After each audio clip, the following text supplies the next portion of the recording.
Taluliit alustab podcasti seeriatega Moodne talu. Nendes podcastides ehk eestikeelse nimetustega taskuhäälingutes toome teieni Eesti moodsaid talulugusid, eesmärgiga tutvustada neid lugusid laiemalt toidutootjatele ja tarbijatele, põllumajandustootjatele, hobitalunikele, profikokkadele, aga ka kirglikele kodukokkadele ja kõigile Eesti toidu nautlejatele, kes mõjutavad seda, kuidas me praegu toitu toodame ja sööme. Moodsad talu podcastidest toome teieni inspireerivad lood Eesti taludest. Podcastis räägime, et piim ei ole vaid piim ja õun vaid õun, vaid et puhta toidu tootmine on ka poliitiline ja sügavalt isiklik avaldus selle kohta, kes me tahame olla ja millises maailmas loodame elada. Moodsad talulood toob teieni Eestimaa Talupidajate Keskliit koostöös Maaeluministeeriumiga. Tere, mina olen Ragnar ja mul on täna antud au siis juhatada Moodne talu podcasti ja täna oleme omadega jõudnud Pärnumaale Sepa tallu ja meid võttis siin vastu Sepa talu pere. Et tere! Tere! Tere ka meie poolt, jah, et olete jõudnud siis Sepa tallu. Et see on väga hea uudis, et arvatakse, et me oleme moodne talu. Et me ise vist veel ei arva seda, aga see on hea tunnustus juba, et meid siia kutsutud on. Jah, muidugi noored inimesed, et muidugi võib moodsaks taluks kutsuda. Aga võib-olla alustuseks äkki te jagategi meiega, et kuidas te üldse siia sattusite, üleüldiselt maale, põllumajandusse, loomakasvatusse, et kuidas see kõik talu alguse sai ja nii edasi? Et ma räägin siis ise alguse ära, et kuna see minu siuke idee natukene oli, et tegelikult ma olen üles kasvanud siit kuskil kilomeetri kauguselt Anni talust, et isa pidas mul lambaid ja piimaveiseid, aga 2000 siis, kui oli vist Euroopa Liidu nõuded tulid, siis ta lõpetas talupidamise ära. Ja tal oli päris tegelikult vägev, selle aja kohta kompleks ja siis ta veel, kuna mul on üks vanemõde, üks nooremõde, siis ta veel meie käest küsis ka, et kas keegi on huvitatud äkki kunagi hakata talu pidama. Sel ajal 2000 aastal ma olin 12-aastane, et siis ma väga ei olnud huvitatud ja ei näinud ka, et ma tahaksin talu pidada. Ja siis, ja kuna teised õed ka ei olnud väga huvitatud, et siis isa põhimõtteliselt likvideeris nullini kogu talu ära. Et kõik tehnika, kõik hooned, mis meil olid ja nii see üks ajastus ei otsa. Ja lapsed lendasid pesadest välja, meie Lisannaga kohtusime 2008. aastal, elasime paar aastat Londonis, peale Londonit elasime mitu aastat Tallinna vanalinnas, kärutasime munakivide teedel, kui esimene laps sündis. Ja tegelikult siis tekkiski mul mõte, ja maal siis siin käisime nädalavahetusti või üks kord kuus külas. Ja see mõte tekkis, et ma pean andma au ühele teisele talupidajale, kes on mul väga hea sõber Margus Kallastele, et me üks lõuna rääkisime, tema rääkis, et issand, et võiks endale lihaveised võtta. Minul linna inimesena, sel ajal on ju tegelikult ju 12-aastaselt palju ma seal kõrvalt nägin seda talupidamist, ega väga ei näinud tegelikult. Kättpidi sees ei olnud, et nii palju kui vasikaid käisid paitamas ja suvel said heina teha ja lüpsnud olin ka lehma. Mõtlesin, et okei, lihaveised väga lahe. Ja sealt arenes edasi, et nagu siis võiks ju ka ikka talu ka olla, et kui lihaveised. Ja me elasime just siis vanalinna korteris Pikal tänaval. Ja hakkasin YouTube'ist vaatama. USA, Ameerika kasvatusi. Moodne talu. Ja mind hakkas nii huvitavama see. Siis ma võtsin ühendust. Vist see hetk me vist soetasime selle hoone ka. Ja sama hetk siis saime selle talu ja siin talu ümber oli 20 hektarit maad, mis me siis rentisime välja ühele teisele piimakarja kasvatajale. Ja see mõte arenes sealt edasi, mõtlesime, et okei, et nii lahe tegelikult, et see 20 hektarit maad, et võtame endale paar veis sinna, et see kunagi ei olnud mõte, et teha endale äri. Kunagi. Et algus peale oli mõte, et 20 hektarit maad on, et nii tore oleks seal kasvatada midagi, on ju, et mis nad seisavad. ja siis vist aasta otsa ma vist YouTube isin ja iga oma vaba hetk ja kirjutasin Eesti paarile lihaveisekasvatajale, käisin koolitusel, läksin Säreveresse töö kõrvalt õppima siis lihaveisekasvatusspetsialistiks, õppisin seemendustehnikuks, aga samas töötades täiesti teisel valdkonnal, et ma olin tegelikult omasin ühte restorani. Et ja noh, restoranis ikka liha on number 1 asi, et me mõlemad oleme, või mina olen väga tugevalt toidu tegemist taustaga, kokk ma ei ole kunagi olnud, aga ma olen toidu tegemises sees olnud väga pikalt, olnud Londonis, olen olnud restorani juhataja ja siis Eestis 10 aastat. Juhtinud ühte väga head restorani ja toidu tegemine on meil kodus ja igal pool on väga au sees ja ennem kui ma hakkasin veiseid YouTube itama, siis ma YouTube'istasin toidu tegemist. Et me oleme, ütleme niimoodi, et võiks vabalt ka restorani praegu ja me kodus, kui me teeme süüa, siis on ikkagi, ütleme, et väga kõrgel tasemel. Ja me väga hindame toorainet, et siit me jõuamegi selleni, et kui ma olin ära YouTube itanud ja aru saanud, et meil need lihaveised tulevad, siis mõtlesime, et mis lihaveised võiks võtta. Et me olime näinud, ma sealt kanalitest nägin, et ikkagi paremad ja mõistlikumad puhtatõulised ja sealt arenes välja see, et me valisime, ma ei tea miks, välimuse järgi limusini tõug. Ja väga õige otsus oli meil kohe, et me ei vaadanud üldse Eestist nende poole, vaid me ostsime nad esimesed 12 mullikat siis Saksamaalt kohe. Ja kohe siis 100% puhtatõulised 2016, kui meil ka maja valmis sai, tulid Saksamaalt meile esimesed lihaveised. Ja me nagu füüsiliselt tegelikult lihaveist nagu näinud ei olnud, nagu selles mõttes, et Karjamaal olime käinud. Koolis katsunud. Ja koolis korra katsunud, aga niimoodi, et me nagu söötnud või midagi ei olnud. Ja tehnikat meil ka ei olnud. Ja tehnikat ka meil ei olnud. Me olime täiesti nagu tundmatus sukeldumine veidi. Ja tulid ja siis hakkasime kasvatama neid. Marko isa oli ka kõrvalt, et kes ikkagi midagi teadis, kuigi need teadmised ka võib-olla olid siis piimakarjaga ja natukene vanast ajast, aga vaidlemist oli ühesõnaga palju, et mina usaldasin oma YouTube'i ja isa usaldas oma 20 aastast kogemust piimakarja kasvatuselt, aga ja mida rohkem ütleme, me nendega tegelesime, seda rohkem me saime aru, et see on päris huvitav tegelikult ja meie üks võib-olla eelis oli see, et me kohe võtsime seda hästi tõsiselt selles mõttes, et me hoolitsesime loomadest hästi, me tegelesime see loomadega hästi, me ise saime aru, mitte et lugedes kuskilt, et kui me tahame neid loomi pidada, kui nad on väga suured loomad, et nad peavad alluma väga lihtsalt meile. Meie karjas ei ole ühtki looma, või tegelikult üks veel on, aga ta on meil nii armas, kes meile ohtlik oleks. Et me saime aru, et me peame loomadega, et me peame saama neid ise käsitleda. Kui me tahme, meil tekkis ka mõte, et hakkame kohe neid seemendama, et meil oleks võimalik lihaveist seemendada. Et me taltsutasime neid ja esimesed 2 aastat vist oligi meil selline väga tore 12 looma pidamine. Võib-olla siin mitte teadele inimesele, et kuidas see looma niimoodi taltsutamine käib või see, et ta oleks sõbralik.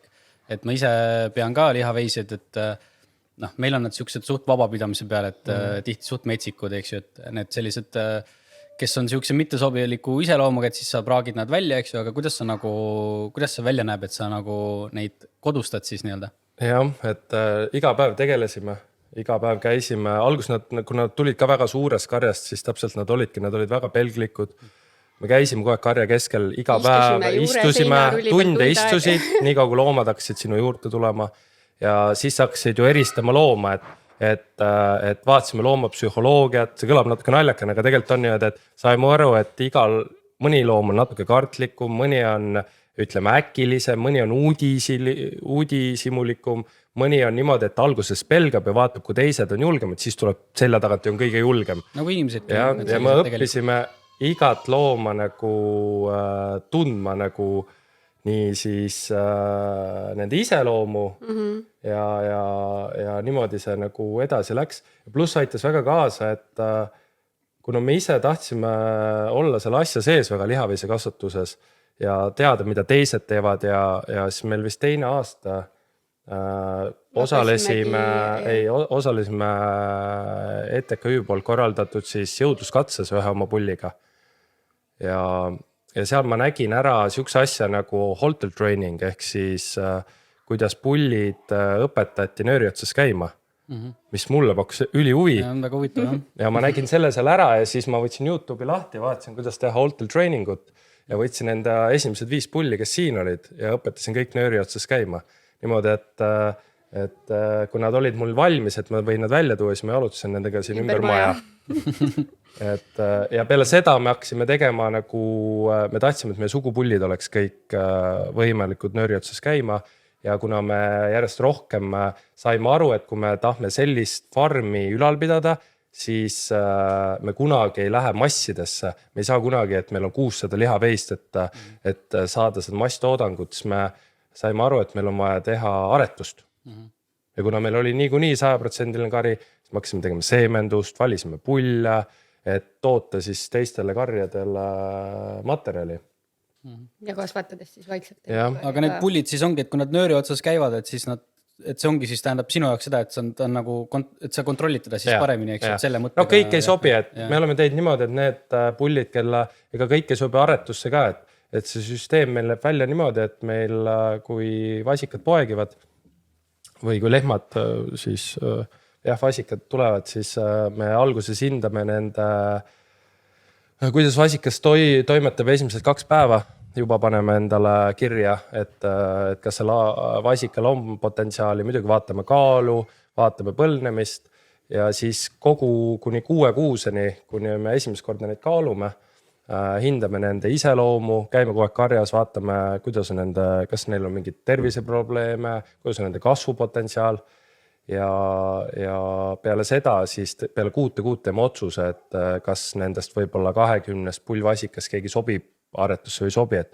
see 10% on tavaliselt, mis lähevad ja need me siis treenime ka ära niimoodi, et kui mina sulle sugupulli müün, et on võimalik ta tuleb nööri otsas. Aga ta on hästi tähtis ka sellist, et me välistame halva iseloomuga loomad kohe endal karjast, et me tahame ikkagi, kuna me kari on nii väike, et meil hetkel on circa vist 70 peale. 70 looma. Ma sinust tahtsingi jõuda, et me räägime loomadest, aga et 12-ga alustasite, nüüd on siis 70. Ja 2016 tulid 12 tükki ja nüüd on 70 juures on kuskil. Ja kui suureks te nagu plaanid selle karja või ta jääbki teil selliseks, et mis see nagu, kuidas te näete, et mis see nagu tasuvuse see piir võiks olla sellisel tõuaretusel?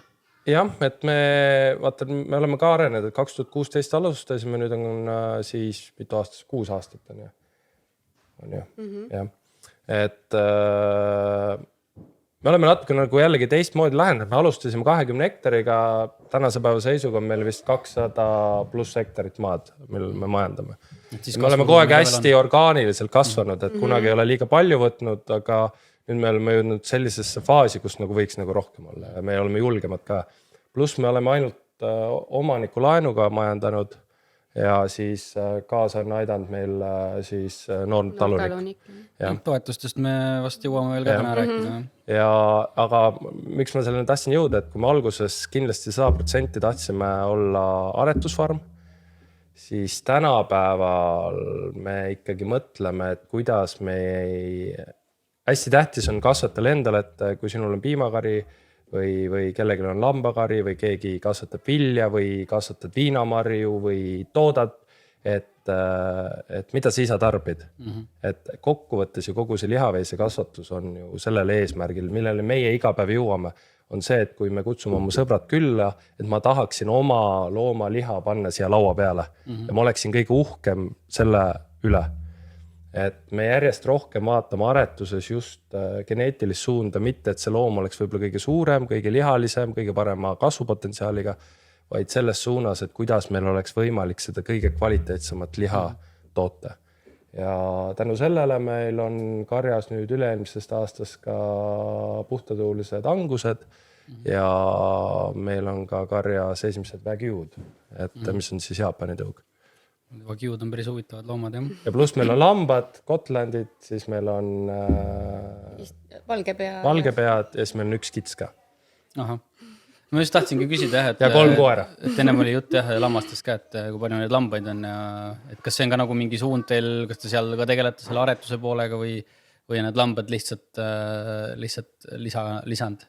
Et meil kogu see talu on nagu kasvanud sellega ikka, et vajaduspõhiselt, et kuna meil on väga palju siin jõeäärseid maid, mida on veistega väga raske hooldada ja niitmise peale meil väga aega ei ole, siis me võtsime lambad selleks ja kuna lambal...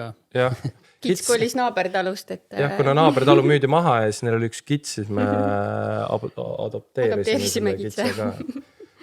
Aga lambad on puhtalt meil jäärsete alade hooldajad, kuhu me nagu veisid võib-olla räägimegi sellest tootmise poolest võib-olla rohkem, et kuhu te nagu turundate, et kas teil ongi nagu see põhisuund ongi ainult siis nii-öelda see tõuaretus või te müüte ka lihana ja võib-olla ka siin need mingid probleemkohad välja tuua, et näiteks ka mis on hinnad, et siukest poolt võib-olla ka välja tuua. Ja, et me võib-olla peame siis natuke siin tausta juurde rääkima, et kuna meil see talu on mõeldud, et ta peab ise natuke ennast toimetama, et ma olen alati öelnud, et need toetused on, me jõuame küll toetusteni, aga et see filosoofia oleks paigas, et kui me alustasime, siis me ei alustanud see talu ei tehtud äri eesmärgil, aga nüüd on kasvanud natukene nagu ütleme siis ise majandavaks taluks on ju ja me kogu aeg mõtleme, kuidas ta ise ennast majandab, et me ei peaks sõltuma nii palju toetustest. Ja sealt on ka tulnud otsused, et kõik otsused, mis me teeme aretuses või ütleme, mida me kasvatame ja kuidas me midagi teeme, on see, et meil aasta lõpuks jääks midagi ka tegelikult ka näppude vahele. Et mina töötan igapäevaselt siis palgatööl, Lisanna siis mina majandan igapäevaselt kodus. Ja, et mina hetkel olen siis Linnamäe lihatööstuse tegevjuht, pluss ma olen siis ka Eesti lihaveise kasvatajate seltsi juhatuses, et me oleme nagu oma taluga ja ütleme kasvatuses juure tasandis kuni liha tootmiseni välja siis hästi seotud ja me oleme hästi meie oleme hästi kursis, mis hetkel toimub hindadega, mis toimub lihaturul, mida tahetakse, pluss ka kasvatuses, siis proovime suunata teisi kasvatajaid siis õigele teele.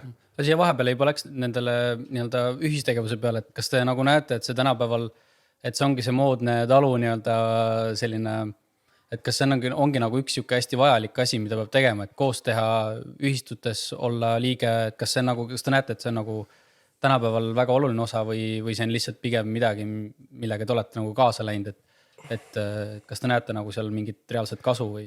No vaata, Eesti lihaveise kasvatus on nii noor, et meil esimesed lihaveised tulid alles 1993. aastal Topi-talu tõi esimesed limusiinitõugu veised nagu meilgi.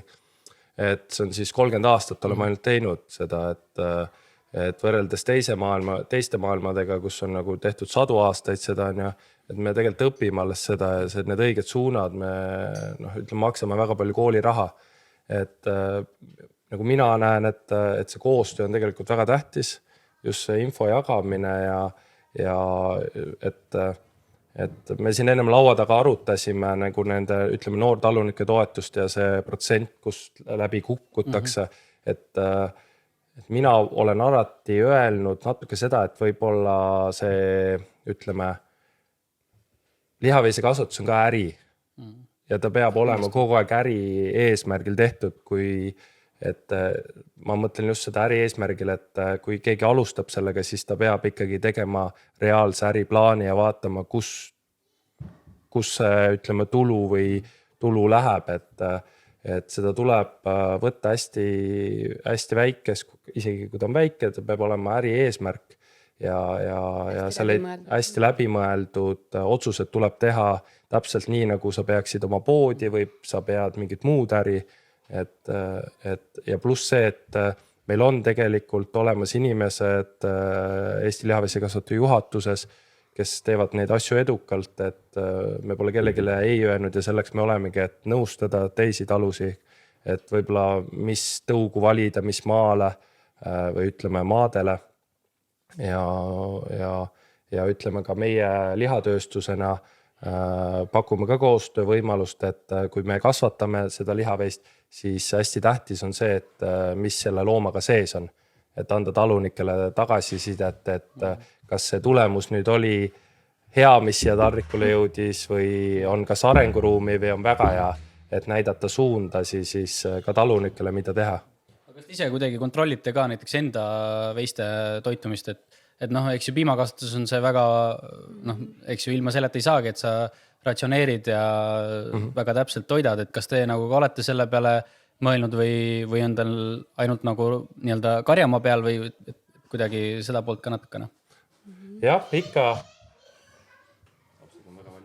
Et see, meil on, noh, me ikkagi vaatame, kus me karjatame, me teeme enamus oma karjades portsjonkarjatamist, et mitte maid ära kurnata ja pluss siis me teeme enda söötades kõik söödaproovid, erinevatel gruppidel on erinevad söödaratsioonid, et iga loom ikkagi, et kasvaks temast hea tugev loom, vajab teatud oma eluperioodil erinevat sööta. Et ma olen alati, kui ma olen ise kuskil rääkimas käinud, et hea looma või ütleme hea liha saamiseks on vaja 3 asja.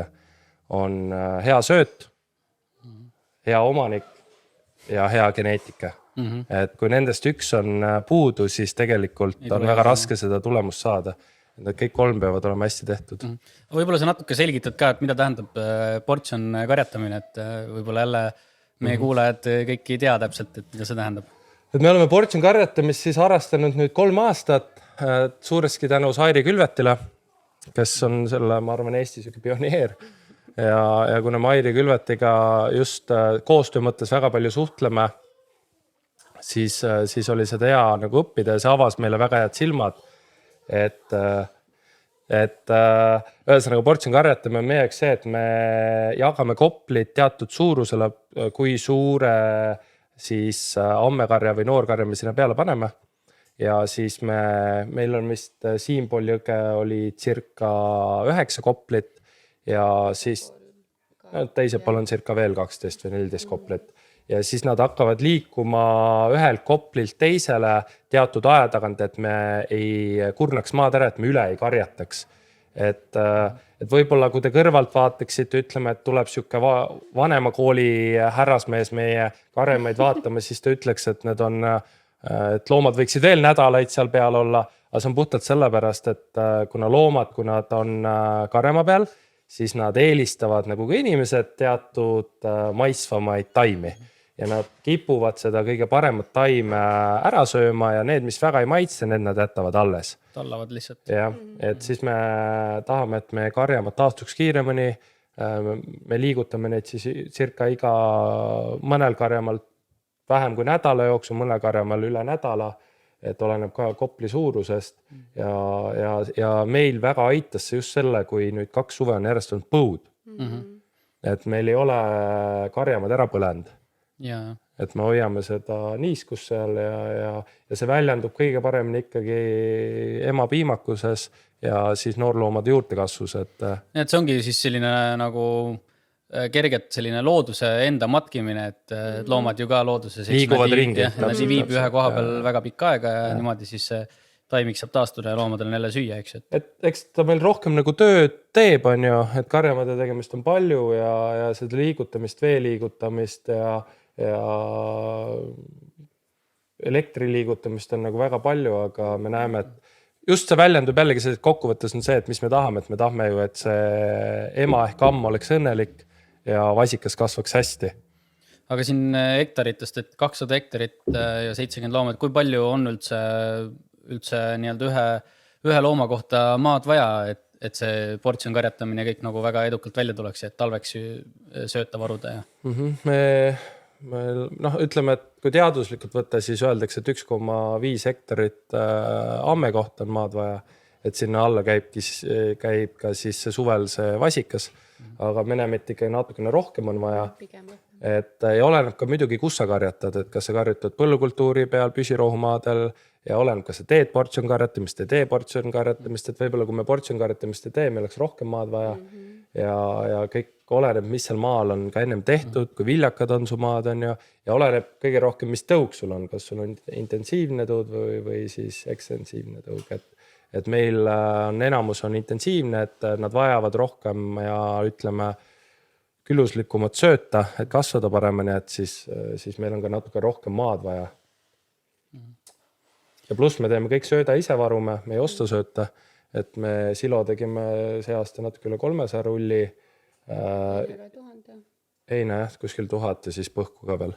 Ja pluss on see, et me väga palju siis maid rajame ülesse, et me vist oleme siin teinud natukene alla 20 hektari koostöös Maaülikooliga, kus meil siis võeti katsepõldudena, et kus meil võeti siis mullaproovid ja vastavalt siis meie täpsele maale tehti ka siis seemnesegu ja sealt tulemused on meile nagu olnud väga head.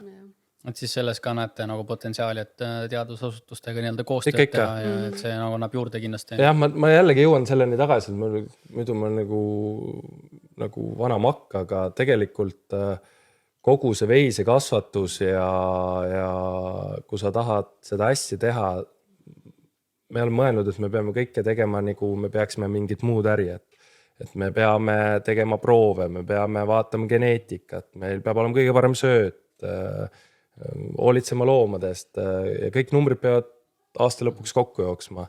Et kui sa sealt midagi ära, et kui sul sööt ei ole, kui sa ei panusta sööta, siis suure tänu sul ei ole head juurtekasvu. Kui sa ei vaata geneetikat, siis sa võid sööta neile mida iganes, kõige paremat sööta, aga sul liha laual ei ole see, mis sa tahad. Et nad on kõik omavahel seotud ja kui sa tegelikult kõiki neid asju jälgid, kõik on sul kontrolli all, siis on ta, nagu ma enne ütlesin, et väga tore talupidamine.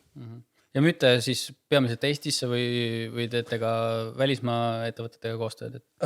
Jah, me enamus müüme hetkel ikkagi tõuloomana. Et me ei ole praakinud nii palju emasloomi või ütleme siis ammesi välja, et me oleme vist 10 lihalooma hetkel ainult müünud.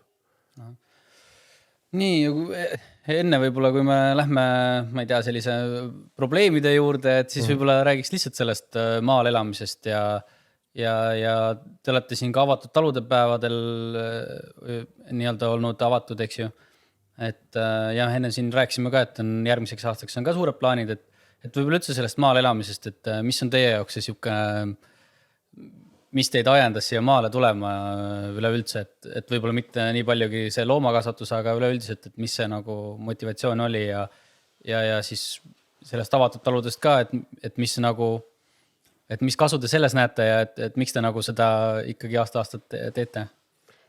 Ma räägin siis, miks me maale tulime, et peale siis esimese lapse sündi tõesti seal munakividel kärutades, et me nägime, et tahaks oma lapsele siis näidata seda päriselu, et ei ole kellaajaliselt õues käimist, et nad saaksid kasvada, rahulikult ringi joosta, neil oleks siuke mõnus keskkond, et see oligi üks kõige suuremaid põhjuseid. Ja me tahtsime nagu oma lastele pakkuda samad lapsepõlve nagu meil oli, et kus sa hommikul võisid välja minna ja õhtul karjutasin nagu ukse pealt tuppa või kui kõht läks tühjaks ja tulid korraks tuppa.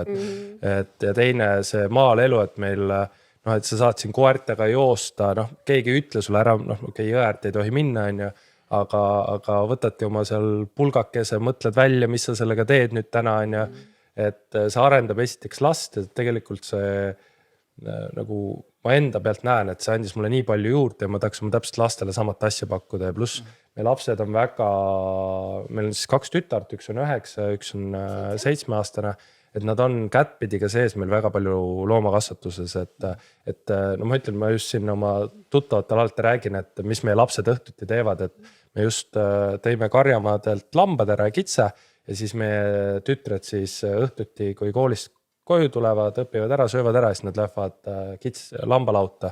Ma ei tea, mis nad teevad seal, aga nad on tunde seal nagu. Nad mängivad mingid mänge nendega, karjatavad neid, kõigil on omad nimed ja siis kui ma käin seal, et need lambad minu juurde kunagi ei tule, kui lapsed sinna lähevad, siis nad kohe nagu on puntis ümber, midagi nad teevad hästi nendega. Ja samamoodi nagu loomadega, et me nagu proovime seda ja ma olen oma tütartele öelnud, et kunagi te peate seda talu üle võtma, et teie jaoks me seda tegelikult teeme. Et me proovime, et nad on loomadega hästi kaasas, kui on poegimine, me näitame poegimist. Kui on ka halbu hetki, et me ütleme... me ei ole neid nagu varjanud. Ei ole nagu, et minge tuppa ära, ärge nüüd seda vaadake, et me seletame ära, miks see niimoodi on. Kui me mõne oma oinakese ära sööme, siis laua ääres me ikkagi räägime, et see on, nagu lapsed ütlevad, aga see oli Matu. Ma ütlesin, nagu Matu kasvab selle jaoks, et sina ei peaks muru niitma esiteks ja teiseks, et meil oleks sügisel süüa head lambaliha. Et nad peavad sellest kõikidest aru saama. Hommikuti nad käivad kanamune ise korjamas, on ju, et see kõik oleks omavahel seotud. Aga mis seal võib-olla need probleemsed kohad maal elamisel on või siuksed raskused või? Peame nüüd rääkima nagu, et me ei tohi, et kõik liiga hea ei ole, et probleemsed kohad, noh. No kas või laste kasvatamine, et tänapäeval, et ei pea olema üldse selle...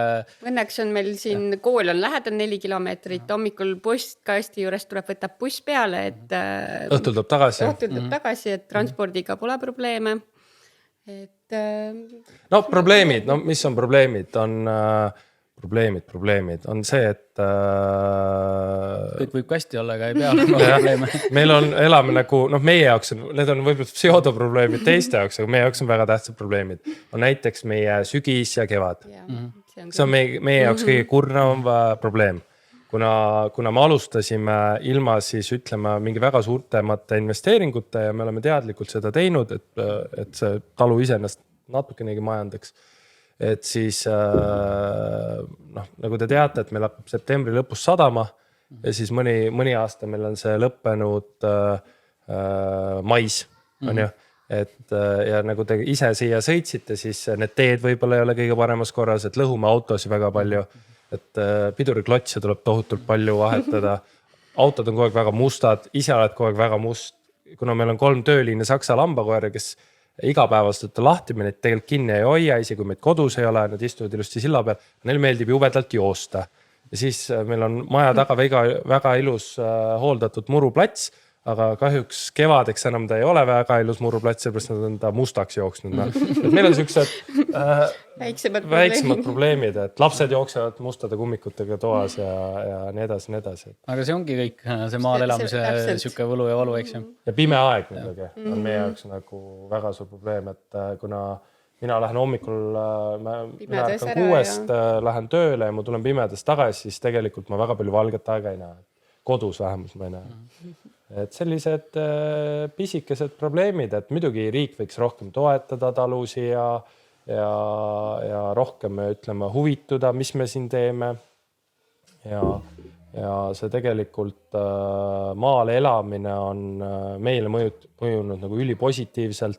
Ja ma võin isegi öelda, et nagu meie sõbrad natuke, kui me räägime, nagu, ja meil käib väga palju külalisi, käib ka väga palju koostööpartnerid meil siin, et me rääksime siin avatud taludest, et miks me seda kõike teeme, et me tahamegi näidata, miks me siin ka osaleme, olime nõus, et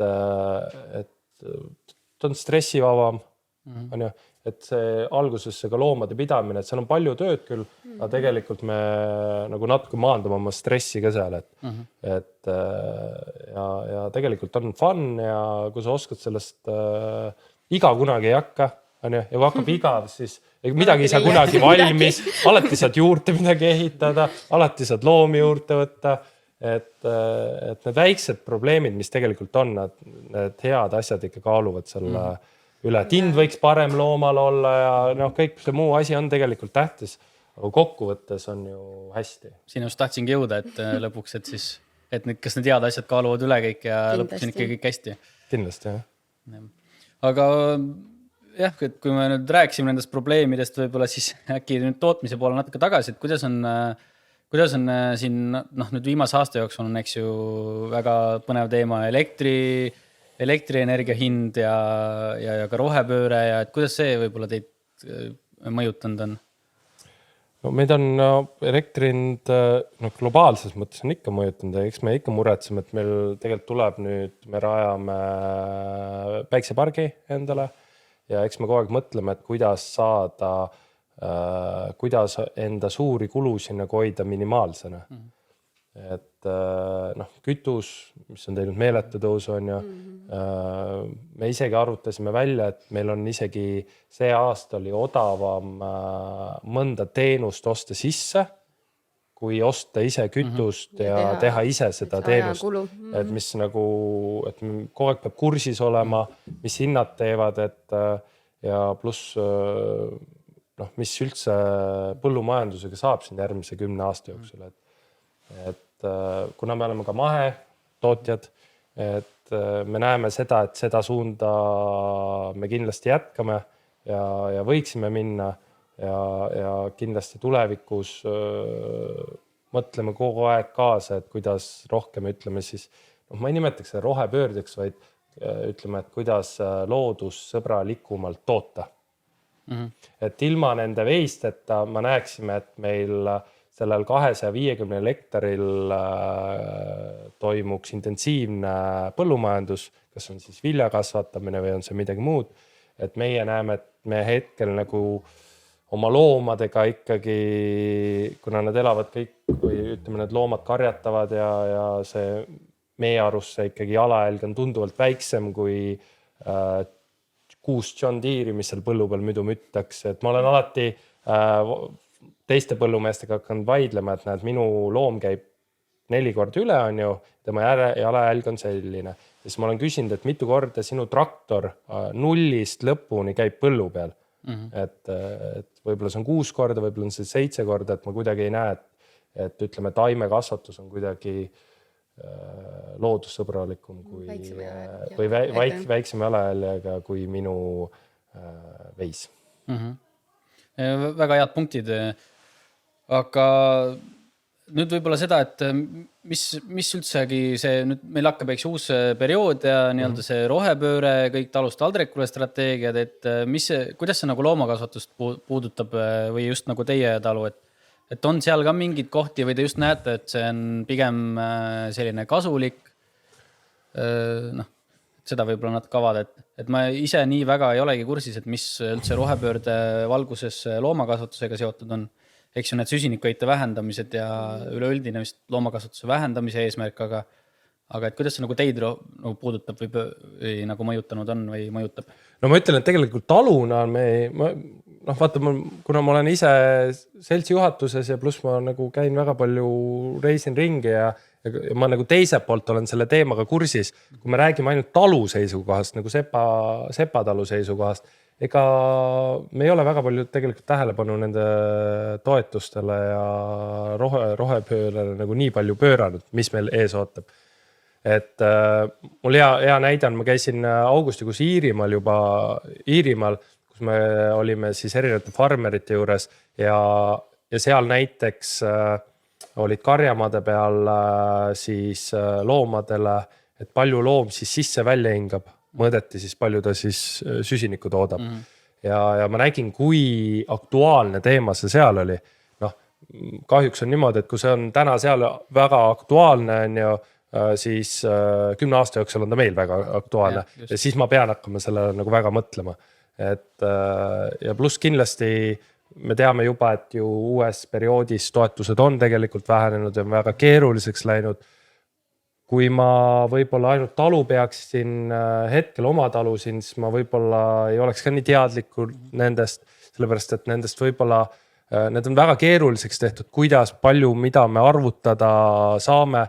Ja kui me rääkisime just siin, et selle noortaluniku toetusest eelnevalt, et kus nagu see läbi kukkumisprotsess on nagu keeruline, siis me peame natuke selle peale mõtlema, et kuidas meil oleks võimalik teha need toetused arusaadavamaks, mida taodelda, kuidas taodelda, sellepärast, et ma pean ennast ikka piisavalt targaks inimeseks.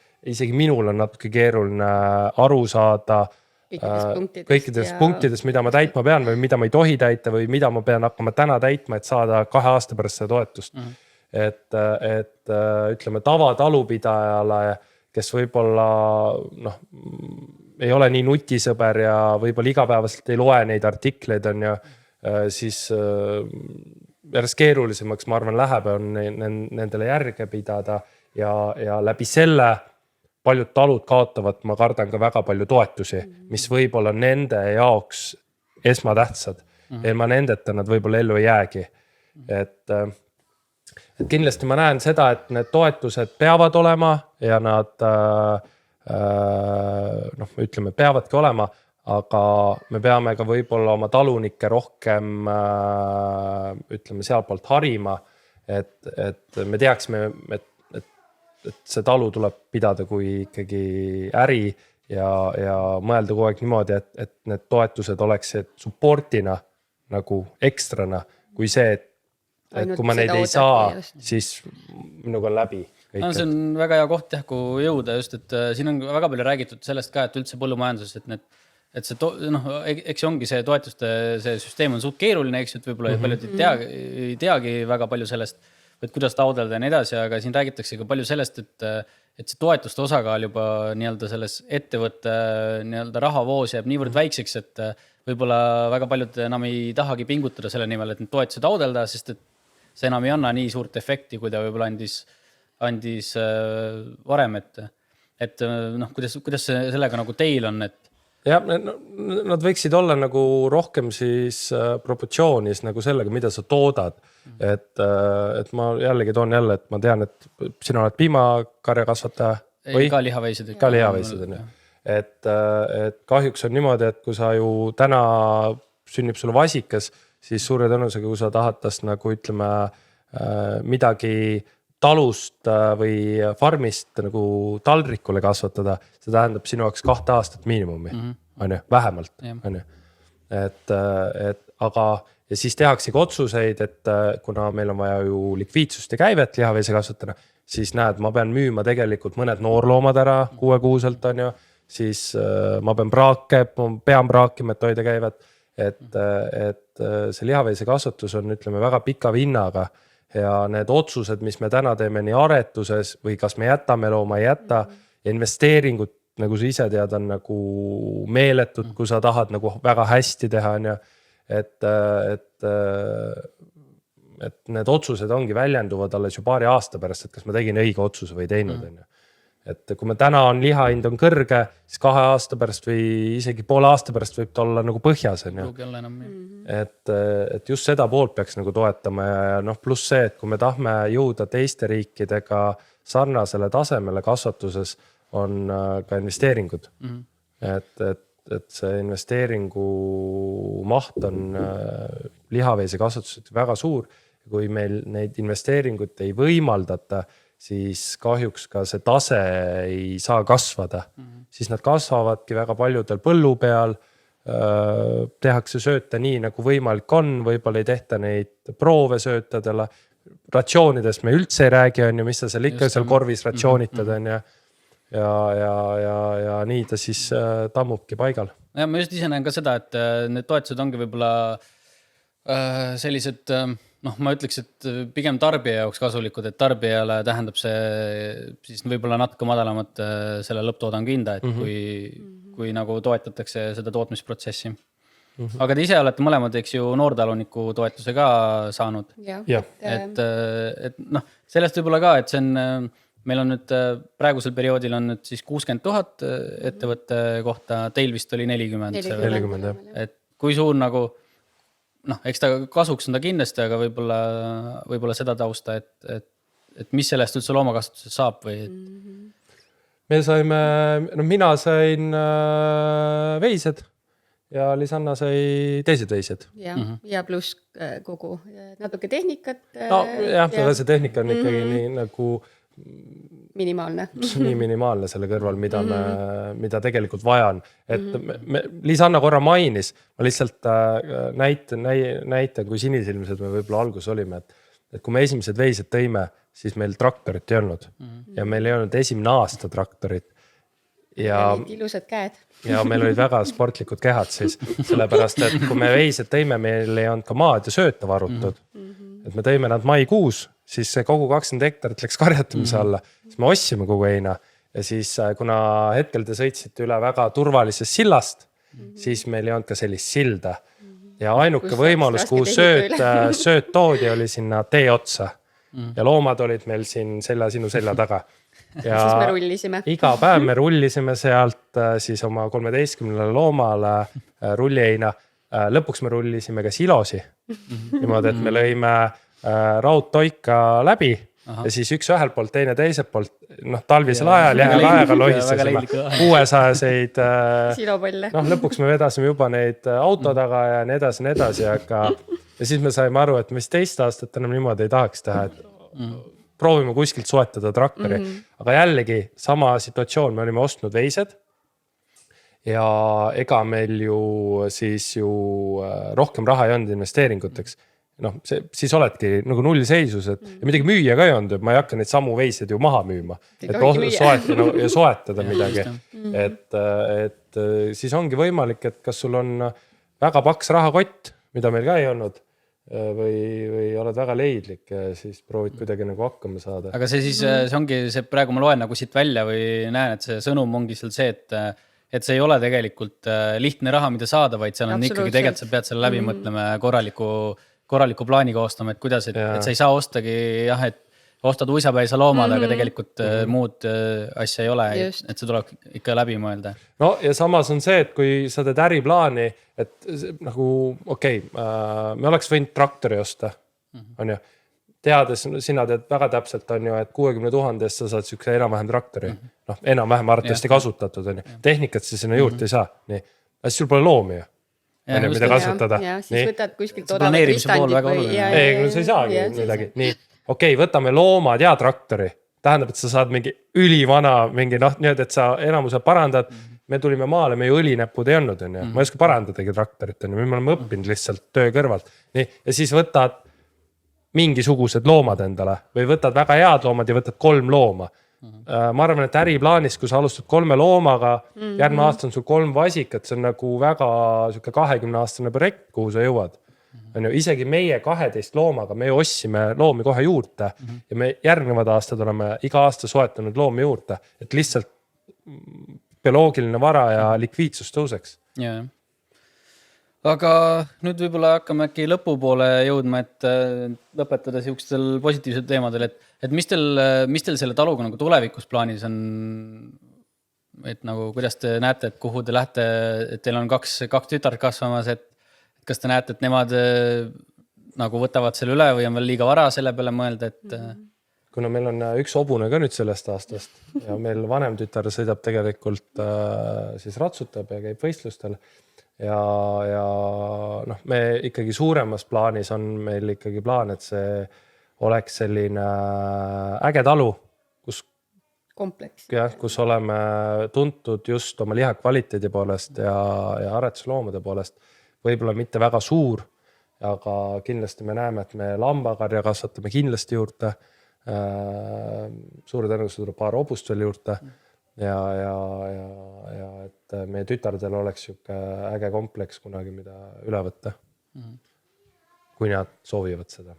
Aga see kogu point ongi selles, et me peame neid niimoodi kasvatama ja kui nad ei soovi, midagi teha ei ole, et kõik asju ei saa, aga niimoodi kasvatada, et neil oleks huvi ja me kindlasti peale kellegile suruma ei hakka, et me ära ei hirmuta. Aga tulevikus, et inimestel oleks ka võimalik tulla vaatama siia, et tegelikult see lihaveise kasvatus ja kus see liha tuleb, et see ei tule kuskil laborist või suurfarmidest või Uruguayst sellise alajällega, nagu te ise teate, et reisib siia 3 kuud laevaga.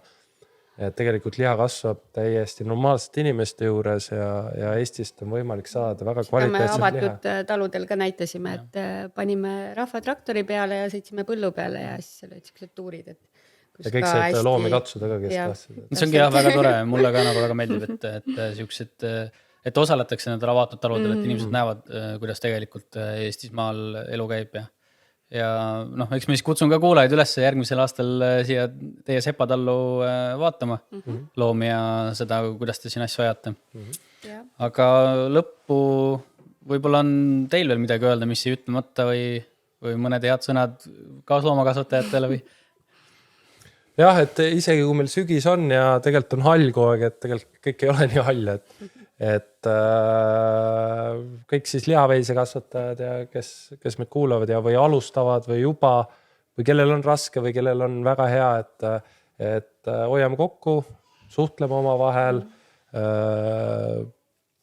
Mina näen, et Eesti lihaveise kasvatus, ütleme, võiks olla Eestis väga tugev kaubamärk. Me võiksime olla tuntud väga kvaliteetse liha poolest. Aga ma ütlengi, et ärge muretsege, sellepärast, et me oleme ülinoored selles, nii lapse kingades veel, et kindlasti, nagu sa ütlesid, et meie tütred võiksid me talu üle võtta, et ehitame seda meie nagu tuleviku jaoks, et 20-30 aasta pärast meil oleks mille üle uhke olla, et aga lihtsalt täna tuleb teha väga õigeid otsuseid, mitte uisapäisa, tuleb toetusi õiglaselt kasutada. Käiagi meie kaalustasime, siis käisime ka erinevates taludes ja rääkisime. Reisime ja vaatame, mis mujal tehakse, et me jalgratas ka selles mõttes leiutama ei pea.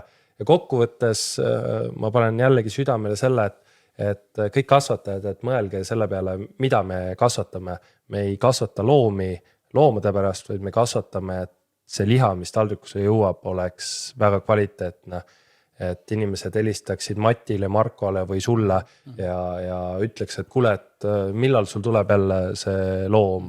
Ma tahaks seda liha süüa, see on meie eesmärk. Jah, ma näen sama, et siin vaikselt juba hakkab siuke trenn nagu pihta, et sul ongi siuke oma kohalik talu või taluperemees, kelle käest siis liha saada. Ma võin öelda, et kuna on restorani ääris väga pikalt olnud, siis mis on tore, väga tore nagu muutumine on toimunud, on see, et kui ütleme, nüüd juba siis ütleme 10-15 aastat tagasi, iga peakokk, kes tegi menüüd, pidi ostma Prantsuse pardi, pidi ostma homaari kuskilt mujalt, on ju Ungarisse, Argentiina veist ja see pidi olema nagu menüüs kirjas ka, et siis sa võisid küsida väga kvaliteetset hinda. Hetkel me näeme ikkagi seda, et ongi, et Mati Porgand ja Marko Veis ja et kõik peab olema kohalik, ümbruskaudne ja selle eest tegelikult inimene on nõus ka maksma. Ja me liigume õiges suunas. No selle mõttega ongi hea vist see podcast täna lõpetada. Mina igal juhul omalt poolt tänan teid, et siia tallu vastu võtsite meid ja olite nõus jagama enda kogemust ja enda lugu. Ja aitäh teile. Aitäh kutsumast.